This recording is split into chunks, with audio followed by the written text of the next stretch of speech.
gözlata hakkında İngiliz dilinde maglumatlar var.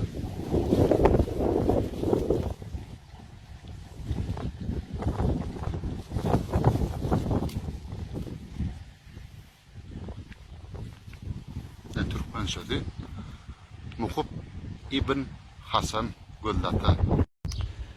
Nemehvan adamlar Göllatan hem de Aksulu inemizin aramgahlarına ziyaret ettik. Göllatan özünün vesiyeti var dediler.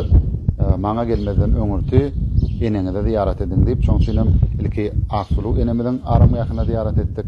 Soňra Göllatan aramgahına bardyk. Ýaşy duga dileler etdik. Dilelerimiz Allah Taala kabul etsin. Şu yerde yeni bir aýlatyn ýatlatmak istadim. Olam bolsa şunun ýaly ziyarethanelere, aramgahlary, öwliýalary barlanma bir ata-babadan gelen öz milli ýörelgämiz bar, däp desturlarymyz bar, edip tertibi bar. Şol ýörelgäni, kada kanunlarym öz ogulaňyzdaky, şäherleriňizdaky meçitleriň imamlaryndan soran meselemine öwliýalary aramgahlary aýlananda hökman täretli bolmalylar, egneşiň arasynda bolmalylar, öwliýalara bar şol ýatan beýnedenlerle gün Allah Taala'dan dile etmeliler. Şonuň ýaly ýagdaýlaryny öz imamlaryňyzdan sorap bilersiňiz. Öý ojokluňyz abadan bolsun, artgal bereketiňiz kän bolsun, janyňyz sag bolsun. Ata watanymyzyň gözel kunjoklarını feýil etmek, keramatly ýerlere ziyaret etmek hemmäde meýesser etsin. Ne Göllata janyna ýa-da belli ziyaret etmek üçin, sadaka vermek üçin hemme şertler bar eken, meçidine çenli var, ulum haýyr sagawatyň hasabyna gurupdurlar. Allah haýyr sagawatlaryny kabul etsin. Näder goşlamyz berdi ýazdyrdyk. Gaýtarmyş ata bark gelmekçi. Bäzilerinden görýän Hidreti Kemal gaýtarmyş ata diýip 38 kilometr gaýtarmyş ata da baryp ziyaret eteli. Onsoň ýene ýylymyza gelerse edip bolsa Göllata janyna agyrmyza çardy.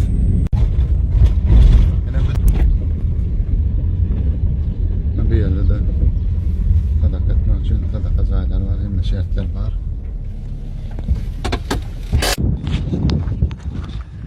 Ne gaýtarmyş ata aramgahy.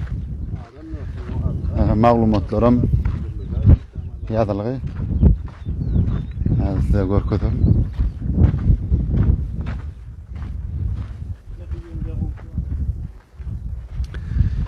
Kemal Şeyh gaýtarmyş ata 14-15 asyrlar. Öwliýan aslady Kemal bolup Şeyh we ata atlar, ýani Kemal Şeyh, Kemal ata diýilmegi oň mertebesini aňladýan derejesidir. Gaýtarmyş ady bolsa onuň insanlary her hili görünür, görünmez, bilinir, bilinmez, dürli bela we beterlerden sowuju bolmagyň, gorumagyň penakär hökmünde görünmeginiň netijesinde berilen adydyr. Ne Kemal Şeyhiň, ýani gaýtarmyş ataňam aramgahyna bardyk. Ýaşy duga dileler etdik. Ýurdumyz abadan bolsun, halkymyz agdyr bolsun. Öý ojoklarymyz artgal bereketli bolsun Allah'tan. Näder gaýtarmyş ataňam rowaýatyny ýol beledimiz maksada gurun verer. Ene gaýtarmyş ata ziyaretgahynyň sadaka berilen jaýlary, anaňda çeşmeler görünýär. Ne bir ýerde de hiç sat ýok derden görýärmi? Daşlar var. Buňa rowaýaty nädir? Maksadamyz gurun verer.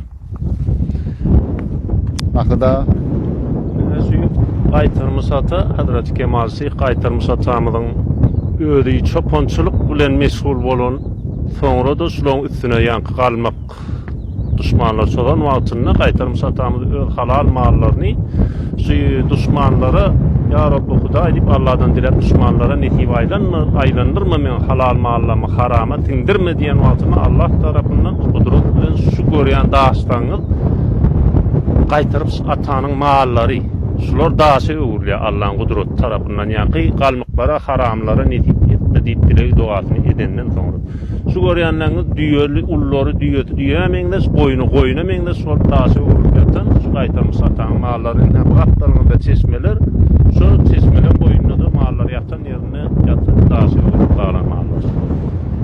Ta olmakda da takdir ýerde dağın daşları var. Yani aýdylan rowaýaty görä gaýtarmış atajanyň mallary düşmanlara, batwarçylara nihet etmesin diýip Allahdan dilek edipdir.